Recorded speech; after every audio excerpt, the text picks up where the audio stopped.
মহালয়া থেকে রূপান্তরিত শিলিগুড়ি দেখা যাবে।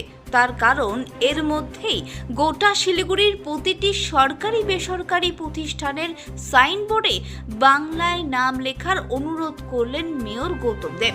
এ বিষয়ে বৃহস্পতিবার রামকিঙ্কর হলে ব্যবসায়ী সংগঠন, নার্সিংহোম, বেসরকারি প্রতিষ্ঠানকে নিয়ে বৈঠক সারেন মেয়র গৌতম দেব। তার আনা এই প্রস্তাবে সকলের সমর্থনও করেছে। শহর শিলিগুড়িতে প্রতিটি সরকারি বেসরকারি দপ্তর, দোকান, নার্সিংহোম, হোটেল সহ বিভিন্ন প্রতিষ্ঠানে বাংলায় সাইনবোর্ড লিখতে অনুরোধ করেন মেয়র গৌতম দেব। এই বিষয়ে তারা 28শে মার্চ মেয়র পরিষদের বৈঠকে এই প্রস্তাব করানো হয়।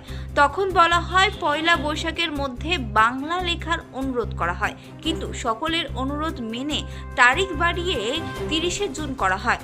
তবে এর পরেও কেউ লেখেনি, তাই এদিন ফের বৈঠক করে মহালয়া অবধি সময় দেওয়া হলো। এদিনে বৈঠকে হাজির হন বিজেপি কাউন্সিলররা। বিরোধী দলনেতা অমিত জৈন এই উদ্যোগের ভূয়সী প্রশংসা করার পাশাপাশি সকলকে দ্রুত লেখার অনুরোধ করেন। এ বিষয়ে মেয়র গৌতম দেব বলেন, পয়লা বৈশাখ লক্ষ্য ছিল, পরে বাড়িয়ে 30শে জুন করা হয়। অনেকেই বলেছিল গ্লো সাইন বোর্ডের পাশে বাংলায় লেখা বোর্ড থাকবে, কিন্তু তা হয়নি। তবে এটা নির্দেশনামা, কিন্তু জোর করে নয়। আমি চাই সকলে স্বতঃস্ফূর্তভাবে সাইনবোর্ড বাংলায় লিখুক। মহালয়া পর্যন্ত সময়সীমা বেঁধে দেওয়া হলো সাইনবোর্ড বাংলায় লেখার জন্য।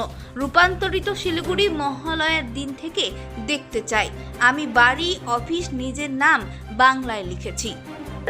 আমরা আজকে যেটা হলো এই মিটিংটায় আমরা একটা জিনিস অনুভব করলাম যে শিলিগুড়িতে যে বিভিন্ন ভাষাভাষী মানুষ থাকেন তারা খুবই সহযোগিতার সাথে এগিয়ে এসেছেন।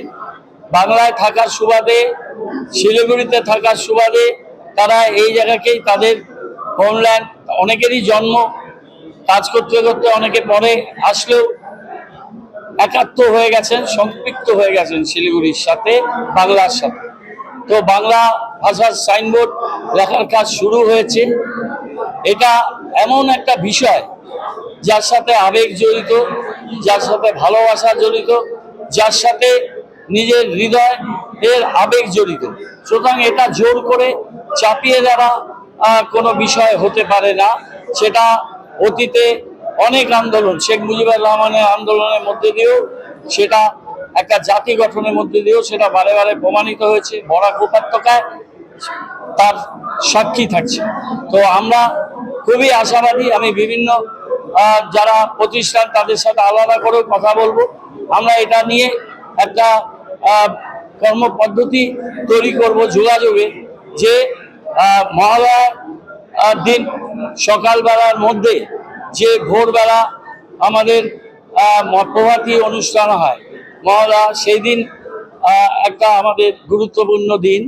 সেই দিনের মধ্যে সময়টা পেয়ে যাচ্ছে, সেপ্টেম্বরের মাঝামাঝি হবে, পুজো আগে আছে, এবার আগস্ট মাস পাচ্ছে, আরও 1.5 মাস টাইম। সবার সাথে যোগাযোগ করব। অন্তত পক্ষে সাইনবোর্ডের যে একটা পরিবর্তন সেটা মানুষের কাছে দৃশ্যমান হবে।